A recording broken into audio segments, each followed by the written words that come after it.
When you hear the words video game streaming, most people with a little bit of knowledge on the matter immediately think of Google Stadia, closely followed by the negative comments from narrow-minded press outlets.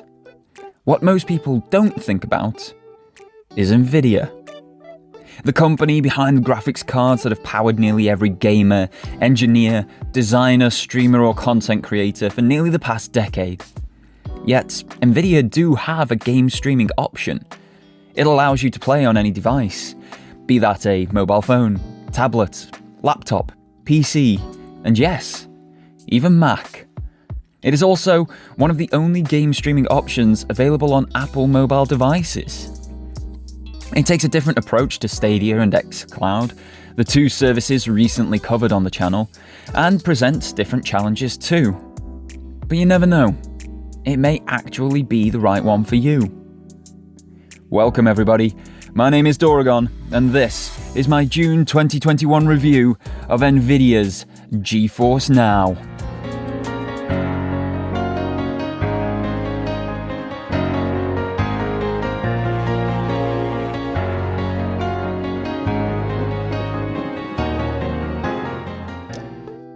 So what is GeForce Now? GeForce Now is a remote access application. It grants the user access to the highest specification PCs currently available on the market, that they then use to play their own gaming libraries on. It works by allowing the user to choose the game that they wish to play from a list of those supported across multiple PC storefronts. The user must log into their appropriate accounts where they have purchased said game to prove that they have the license to play it. GeForce Now does not allow purchases on its own platform. All purchases must be completed externally on Steam, Epic, or any of the other supported storefronts. There are two versions of the service available, either the free option or the paid-for premium subscription. Both options mean you have to queue up until a rig is available for use, with the queue times seeming to vary depending on the game. More populated titles such as Destiny 2 or Fortnite have a much longer wait time than something like Watch Dogs 2, which has a low population due to being a single-player game that has been out for 5 years now. In my experience, the wait times can vary dramatically. The longest I've waited for a rig is over an hour to play Dauntless. Other times, I've got straight in with no waiting at all. As a free user, once you've accessed a rig, you then get an hour of playtime in your chosen game. Once that hour is through, you automatically disconnect from the service and have to begin the process again if you wish to continue playing. The premium subscription grants a similar experience, but allows you to jump the queue a little bit, granting quicker access to the rigs, and extends the playtime to 6 hours maximum between disconnects. Unlike competitors, the premium version does not have a library of games inclusive to the service, nor does it offer monthly inclusive games for download or stream. Games stream in a resolution of up to 1440p as of May 2021, with a frame rate of up to 60 FPS. Full ray tracing is available in titles that support it for premium subscribers, and HDR content is available, however, it's only supported on the Shield TV device.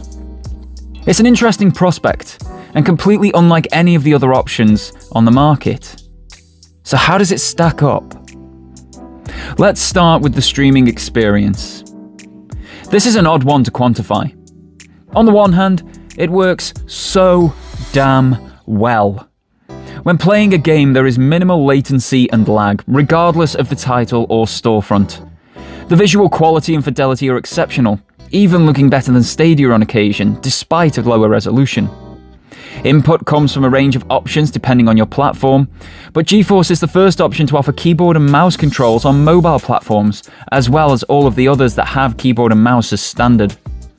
Controller input has no lag at all despite only utilising Bluetooth connections, and it even offers a touch control option for touchscreen devices, though this isn't as good as PlayStation Remote Play or Stadia in my experience. When you're playing a game, the experience is great. First though, you need to get to that point. It's a fine balancing act, having enough high-end rigs accessible with the appropriate games installed to allow people to play, while also minimizing the impact such a structure of operation has on the environment. For the most part, I'd say Nvidia have struck a good balance, but it does mean that you are queuing every time to play a game. When you consider that some people only have 30 to 60 minutes per play session to game, Queuing for 15 minutes or more suddenly makes their play session near worthless, and it's a situation that needs to constantly be taken into account. Let's look at 3 games: Final Fantasy XIV, World of Warcraft, and Destiny 2. 3 games that all have high-end raid content. Say you organise a raid on any of these games while you'll be out of town, and you trust that GeForce service will serve you well. The first problem that you face is that 2 of the titles aren't available via GeForce Now, and they are WoW and FF14. Destiny, however, is supported, though only with controller support. No sweat, you book the raid in for 7 PM with your PC buddies. But you're in a queue that won't grant you access until 7:45 by current estimates, by which time it's too late for many of your team to do a full raid. Say they all swing it this time, and you start raiding. You're 3/4 through after 57 minutes and running to the next encounter, when your hour of playtime ends and you have to repeat the whole exercise once more, which also disconnects you from the current game. You can see how the free service, while offering access, is only really meant to be a taster, and unlike Stadia where the free version would allow instant access and no disconnects for a Destiny raid, GeForce's free option isn't really designed for high-end play. It's a major niggle in the streaming experience of GeForce Now, and not one that is easily overlooked. That niggle has the opportunity to be overcome, as with many things, with a paid-for monthly subscription. Here's the rub though. I tried to join the premium version of GeForce Now back in June 2020. At the time, they had no space for new members, but you could sign up to be notified when a space became available and then start paying £3.99 per month for the service. In June 2021, however, I've had no communication, and the price has increased to £8.99 per month that anyone can now sign up for. That price is problematic, alongside the lack of promised contact and service. £8.99 a month puts GeForce Now at the exact same price as Google's Stadia Pro subscription, but gives you nearly nothing for the cost. The premium option gives you 3 benefits over the free version: priority access to the gaming servers, extended session length up to a maximum of 6 hours at a time, and ray tracing will be turned on for all supported games. That's it. For the same price as Stadia Pro, a good chunk more than PlayStation Now, and just less than Game Pass Ultimate, you get no games, inclusive, rotating library or otherwise. The cost, therefore, is to queue jump and play for longer only, in games that you have to go and purchase elsewhere initially anyway, and may not actually then be available on GeForce Now. It creates a question, at least for me, around the service's place in the industry. The competition all has a defined place. PS Now is your PlayStation-centric game streaming platform that's also available on Windows devices. Game Pass Ultimate is the perfect complementary service to anyone who has either an Xbox console or PC. And Stadia is your free next-gen console that you can use on any connected screen that you already own. GeForce Now is either super limited in its offering, or prohibitively expensive for what it offers with the limitations that it still faces. I'm not sure whether it's meant to be a cheap upgrade for existing PC users, or meant to be like a completely mobile PC that can play top-end games. But it doesn't have all of the options of either, and can't do what a full new PC does. It's marketed to be a video game streaming service, but the price of entry, either in time cost or financial, for such little return, begs the question why you'd ever use it. Games are another aspect that are difficult to understand with GeForce Now. The service itself has 0 games. So if you choose to pay for the premium subscription, you get no titles outside of free ones like Destiny and Fortnite to use with it, which is exactly the same setup you get with the free version. Every game that you wish to play on the service needs to be purchased, but that has to be purchased from one of the supported stores, the biggest 2 being Steam and Epic, with varying degrees of support for other storefronts.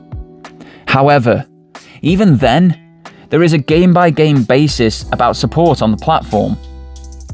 While you can buy Gary's mod on Steam and then play it on the service, the same cannot be said for Golf It, another popular Steam game.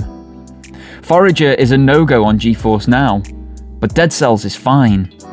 There's no Horizon Zero Dawn or Metal Gear Solid. There is Dauntless, but no Monster Hunter World. Nothing from Battle.net is available, leaving Overwatch and Borderlands out in the cold. And it's the same for all of the EA titles. There just doesn't appear to be a rhyme or reason to what is supported and what isn't, even when we're talking about the same developer or franchise. Random games in the middle of a series can't be played on GeForce Now, but you can play the beginning and the end of said series. The struggle here is that these storefronts are massive and have many sales over the course of a year.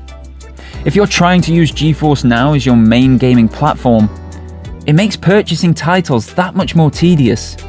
You need to log into a different service, which may mean setting up yet another account. Check the game is available to buy on that service. Check if it's then compatible with GeForce Now. Buy the game if so, return to GeForce Now, add the game to your library, click play, and queue up before actually being able to play the game. By comparison, Stadia allows you to search for, purchase, and play a game all from the one app and one login. PS Now and Xcloud is even easier. Is the game in the library? If so, play it. If not, don't. That simple. GeForce Now has taken a tried and tested consumer formula and doubled the amount of steps required to achieve the same outcome, which is just annoying for the gamer wanting to play their games. I'm probably a rather unique case for a GeForce Now user. I don't own a PC. The last computer that I owned was a laptop from 2006 that eventually bit the bullet in 2013. It was a media beast, but it wasn't a gaming machine. I therefore haven't had a Steam account prior to GeForce Now, as I simply didn't have the means to play Steam. As advertised, GeForce Now was meant to allow me to play PC games with my friends on my phone or tablet. All I needed to do was buy the games on Steam or one of the other supported stores first. My experience of this, though, has been awful. Despite superb technology behind the actual streaming, a near flawless experience and a distinct lack of any lag or latency when actually playing games, there is such a barrier to getting started or enjoying the service that I can't really recommend it to anyone. If you've had Steam for years and have a vast library built up, you may find a better experience than I did. You may find that it's a perfect complementary service to your PC gaming that allows you to keep playing while on the go, however limited it may be. Whether you take the free or premium option is up to you, as the differences between them are minimal, but just on the front of continuous playtime, impactful enough to make a big difference to the streamed game experience. For my money though, as someone for whom video game streaming has actually improved their gaming life over the last 12 months, GeForce Now just doesn't respect me or my time. I can't jump in and out when I have 15 minutes because of the queues, nor can I sit and game in a mammoth session. I could pay to rectify the latter, but at the cost of entry and what else I could get for that money, it's just not worth the outlay to me. I personally don't get GeForce Now in the setup that it has at this moment in time. There seems to be a lack of vision or direction for the service, and if it doesn't change, the competition is going to leave it far behind very quickly. I hope to revisit this in the future, and have a more positive outlook. As it stands right now though, GeForce Now is a tad pointless as a service. I would like to thank you all very much for tuning in. Normal drill, don't forget to hit like and subscribe, it helps the channel out massively. You can also hit the bell for notifications of when new content goes live, and follow me on the socials from the links in the description box below. Otherwise, your viewership is very much appreciated, and until next time guys, have yourselves a fantastic day, and take care.